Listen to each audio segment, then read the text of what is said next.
the best way of life that there is. What He teaches and what He does for us is incomparable. And it's the way of life that goes on for eternity. So we'd love to talk with you about why we're following Him and invite you to do it too. This morning, I want to open with a question. Have you ever played this game? You know, the game where you stick the piece of paper to your head and what do you have, like 20 questions? And you're supposed to ask yes or no questions. You know, this is Marilyn Monroe and you're supposed to ask, am I alive, you know? And then the other people you're playing with, they're not allowed to lie, right? So if you ask, am I an actor, and your name is Harrison Ford, they're not allowed to go, no. You know, because that would throw you off a little bit, right? And the whole point of the game is to try, before the questions are up, to get to the point where you can say, I know who I am, I'm Elvis. Although if this guy had to play that game, I don't know what's wrong with him. I mean, look at his hair. That guy is obviously Elvis, you know, with or without the sticker. But it's a fun game, as long as you're playing a game. It's less fun. It's less fun when you're encountering your life and going, now, who am I again? Because moments can come that throw that into real question. You ever have a moment of just really profound failure? Where you thought you were the kind of person that was beyond that?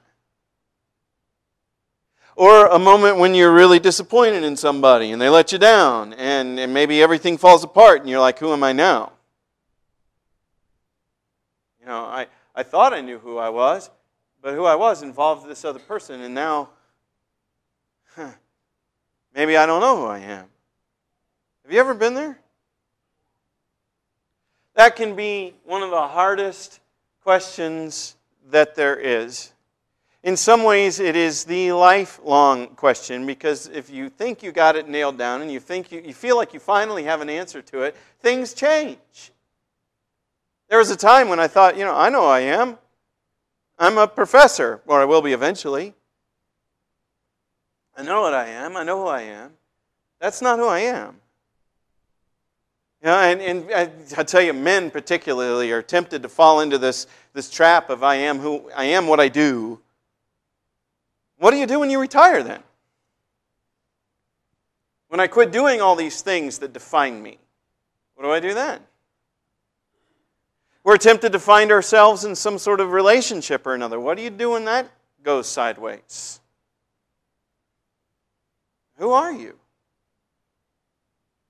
I see a lot of people nodding, and I got to tell you, I'm taking a lot of comfort in that. To know that it's not just me. I'm not alone in the wrestling with who am I.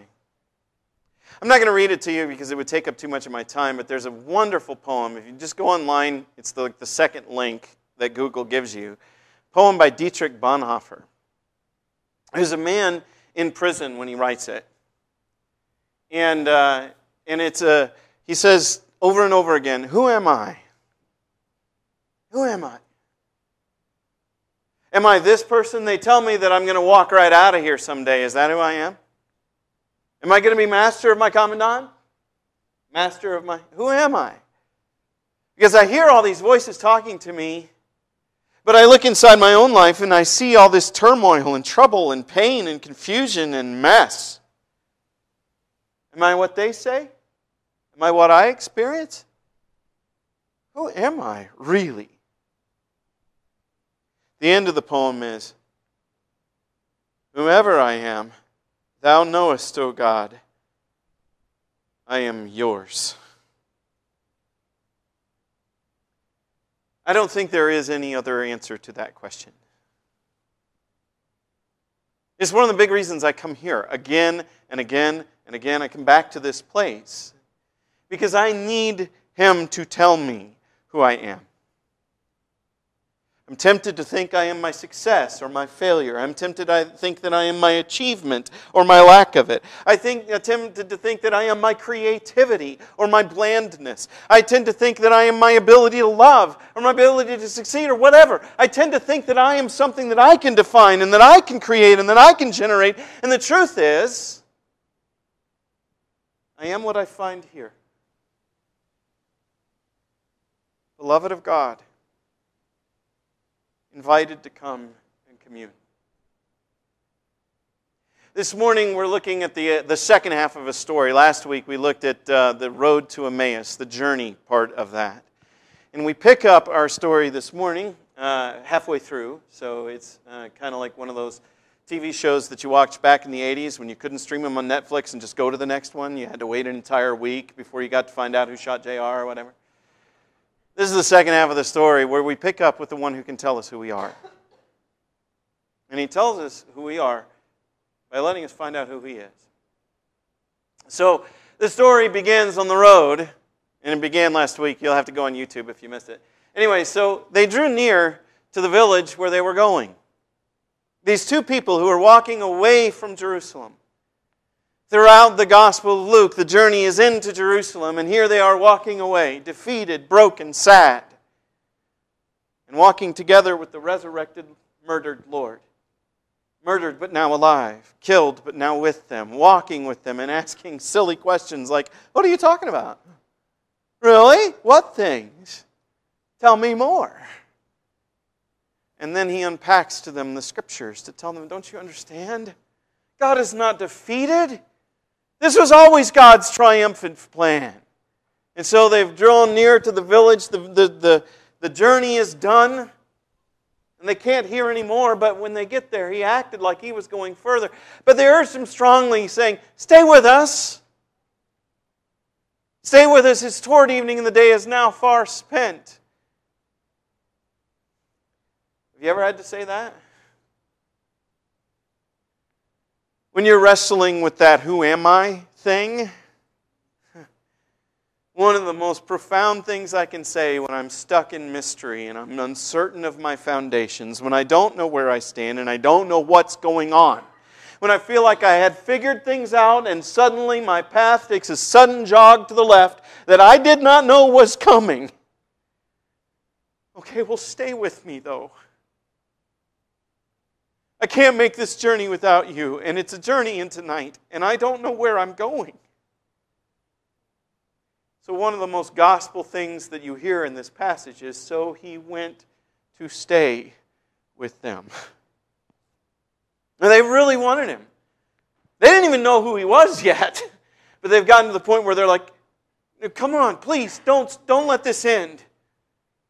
You know, because we are broken, we are sad, we are weary from the way. Please, come in, stay with us. That's what he does, isn't it? When your heart can't take another step, when you're weary and you're not sure, and you cry out to him, please come with me, he does. Church, he doesn't leave you alone. No matter what you're feeling, no matter the confusion, the pain, the trouble, he is with you. Cry out to him, stay with us. It's toward evening, the day is far spent. Come with me, please. And when he goes in with them, he does the most amazing thing. Who's the host here? In this house, who's in charge of table? Well, they are, aren't they?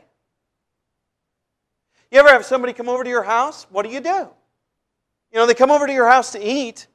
You cook. You serve it. You put it in front of them. But look at this.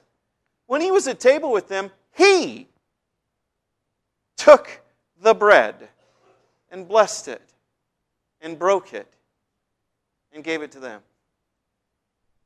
A little bit of an upstart, isn't he? And suddenly he's acting as though he's the host. Because he is, really. And this whole cosmos is his house. We're all visitors here. We're all guests waiting to be adopted, waiting to be welcomed. He's the host. I want to point out to you something that's really pretty cool. The wording isn't precisely the same. There's a different word for blessed back in chapter 22. In chapter 22, it's in a different tense, and it's a different word. In chapter 22, it's when he had given thanks. And the early church recognized what he's doing here as something called Eucharist. Eucharist, it's another word for that thing. Lord's Supper. Communion. The reason it's called Eucharist is because of the word used for the blessing that Christ placed upon it. He gave thanks. And it leads us to give thanks. But with the exception of the word for the kind of prayer that he did, it's precisely the same words. He took bread. He blessed it. He broke it. He gave it. Took, blessed, broke, gave. Do you think that's accidental? Or do you think maybe Jesus is doing that on purpose? He is violating the social norm, the expectation of host. He's suddenly taking on host for himself. And then he's going through this behavior that there's good reason to think that these guys hadn't experienced it yet. Remember the Eucharist. Who was there? The 12 were there. These are not the 12. They go later and find the 11 survivors of the 12. I don't know whether they were there or not, because there may have been other people at that meal. But somehow still, when he does this, their eyes are open. It is in Eucharist, in Lord's Supper, in communion, that we see Jesus. Now listen to this. They were walking along the road with them. You know, not very long ago, I went on a camping trip with Isaac or with Silas. I let Silas get out of my sight a couple of times because he's off playing with friends, you know, and I'm talking to one of the other parents that's on the camping trip with me. But I'm not a terrible parent. I mean, he was always right there, okay, you know. But every once in a while, what do when you're in that? You talk, you fellowship with the person you're with, right? But then you lift up your eyes and you look around, right? I don't need to see his clothes to see him. Right? The moment I can recognize him from any angle. This is true of all my kids. It's true of my wife. You know, they could be 100 yards away from me. There he is. That one's mine. I don't even know how you do that. You know, but when someone is beloved to you, the shape of their head, the way that they hold themselves and carry themselves. Last night I went to pick up Isaac he had a bonfire with some friends, and I went to pick him up after dark. It's dark. You could not see well. And I looked around in the darkness, and I'm like, that's my son. That shape right there that I can't see, that one's my boy. Out of all these kids, that one's mine. Why? Because I love him. Because he's precious to me, made an imprint on me. Do you think that I could walk along a road and not recognize him? Could I walk with him, talking to me, and not recognize him? And don't you think that I'd probably be able to recognize his voice, for goodness sakes? And then if he started saying stuff that was distinctively him, recognizably Isaac, or recognizably Silas or Jillian or Ashley or something, someone that I loved and cherished, when they start talking and going through their typical shtick, I'd be like, oh, I know who this is. But I want you to notice, they didn't recognize him. Not from his voice and cadence and his resurrected presence. Not from his teaching. Even once he begins unpacking the Scriptures and making it clear this is what has to happen to the Christ, they still don't get it. They invite him in with them. They don't know who they've got. They don't know who they're with. But he breaks bread. He takes bread. He blesses it. He breaks it. He gives it. And suddenly their eyes are opened. I think he did that, though. It's not they opened their eyes. Their eyes are opened. They suddenly can recognize him. He wanted it to wait until he did this. Until he led them to table. Because he's saying to them, you need to find me here. In the breaking of bread. It's an interesting reality that what is it that first messed up our vision? That first polluted our eyesight? Do you remember? It was eating. Genesis 3, they ate and their eyes were opened. You know, it's the same phrase. Suddenly their eyes were opened and they recognized that they were naked. And what did they do? They said, I'm naked, and that's a bad thing. It's bad. I'm bad.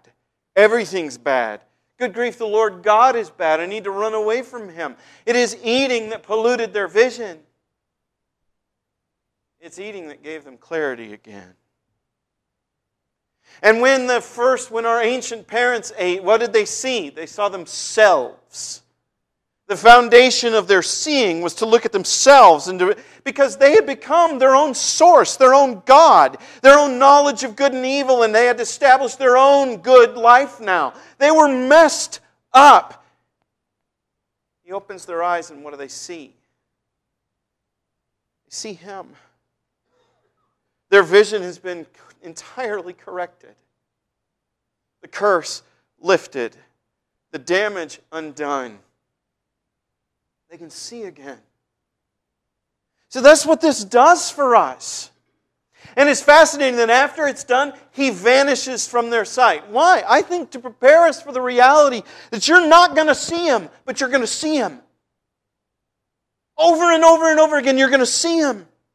When you come here, you're going to remember again, why is His blood in cups? Why is His body popping all around me? Why these snapping sounds? Why is He broken? Why is it? Well, because He chose love over life. He chose me over Himself. And when I see Him in that, I can see myself. I can see you. I can see how much I should cherish and love you because He does. And I can see myself as I am, beloved and worth so great a price. It is here that I see Him for who He is. It is here that I see you. It is here that I see myself, because it is here that our eyes are opened. And though we see Him not, we see Him still. When we come to communion, we come here to be with Jesus. We cry out to Him, "Come, stay with me. It's hard where I am. The day is over. It's getting dark. Come be with me." And He says, "Come be with me. Come remember who you really are. Come remember who I am. Come remember what my life was about. Come remember what my dying meant and how it teaches you. What priorities have I set if I die like this? What kind of people ought you to be? Come be marked by this again. Come be with the Lord Jesus Christ." When we come to communion, we come to fellowship with each other. That may sound strange the way that we do this, because it's a time of contemplation. I think the early church would probably look at what we do. You realize the early church, they didn't own pews. They didn't have them. They also didn't own these. So when this was done for the first 320 or so years, it was done in living rooms. It wasn't until Constantine that anybody had a pew. It wasn't until Constantine that you had naves and you had, the big buildings that he built all over the place. Prior to that, everyone sat in a living room. Do you think that they sat in silence when they ate? I doubt it. I bet they were talking to each other. Talking to each other about what He means. Talking to each other about what He's done. Talking to each other to encourage one another to take the cross seriously. Now, folks, we don't have to do that here. I'm not saying, I would love to have the Lord's Supper be interactive. That would be great.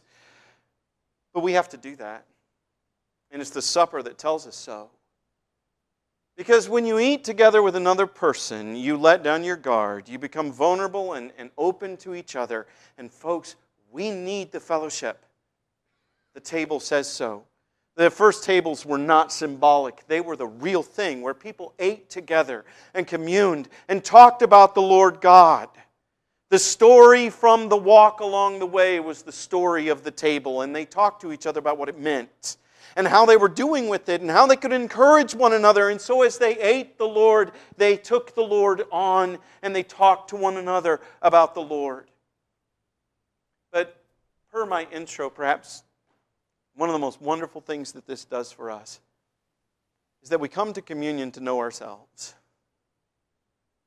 Because when we see Him, all the rest of the things by which we define ourselves fades away in His light. He outshines the significance of any of it. We, each of us and all of us, know who we really are together and apart and as individuals and as a group because we look at Him, not ourselves. Look, if I've got to sustain some sort of identity so that God will love me, I'm in real trouble. I have sin. I have shame. I have pain. I am weak. I become angry and disturbed too easily. Depression swirls around in me, and if I'll let it, it'll define me. It can. But not here. Not here. Here I come face to face with the one who tells me who I am. And I am not my sins. And I am not my successes. I am not my lostness. I have been found by the one who I invited in, not knowing who He was or what He would do. And He has restored my sight. He restored theirs. Look at what He did to them. They sit there in awe of it, amazed by what just happened. Maybe partly because he just got beamed up. You know, I mean, that vanishing would probably set you back on your heels a little bit. But you'll note, they don't talk about that. No. What they talk about is the journey. So they said to each other, "Did not our hearts burn within us while He talked to us on the road when He opened the Scriptures to us?" Let that hit you for a minute. The awe of this was not that a guy just vanished. The thing that they were burning with was the wonder of who God is and what that means about who I am now. The wonder of this new understanding of God and my preciousness to Him. The wonder of what God has done. The resurrected Lord is alive. He can't be conquered. And if I am His, then neither can I. That's a bigger deal than a dude disappearing even. Their hearts are on fire. This is what the table is meant to do to us. To remind you of your real story and your real place in it and who we really are. We are beloved of God. He died for us. He was raised for us. He is our King over us, and He's leading us in victory. This is the story of the Bible. Is it not a thing to burn over?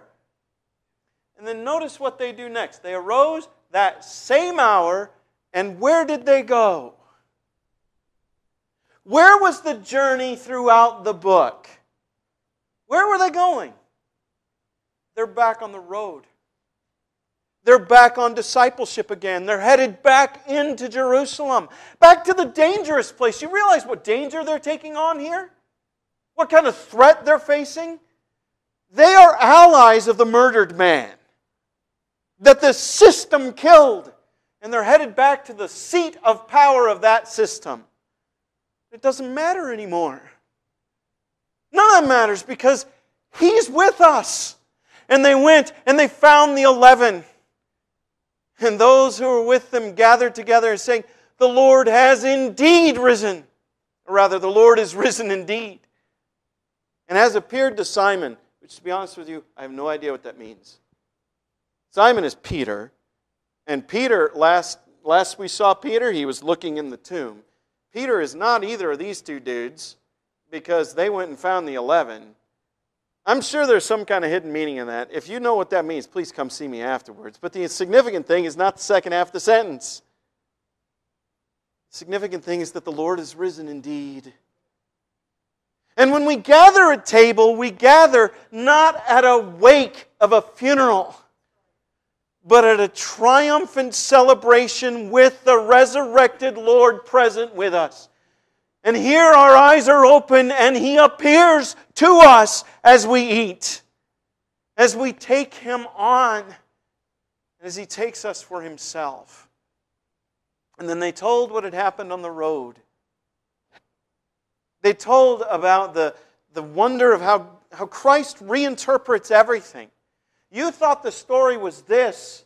It was a sad one, wasn't it? A bad, hard story filled with setback and depression. You thought your definition of who you are was this, filled with sin and shame and embarrassment. And here come the Lord interpreting something else, showing you a completely different read, casting a whole nother light on it, changing everything about how you understand who you are. That's the walk along the road, and how he was known to them. How he was known to them in the breaking of bread. That we settle here at the table to break bread together so that we might come to know a love like that, a dedication like that, a faith like that, a trust in God like that, a trust that would say, okay, they may kill me and yet I will trust you. They may be evil, you are good, I will trust you, let them drive the nails home. A man like that at the table, that I might become a man like that. What a wondrous hope, huh? You and I are invited to come and know Him and come and know the answer. Who am I? You are Christ's. Let's take the supper together.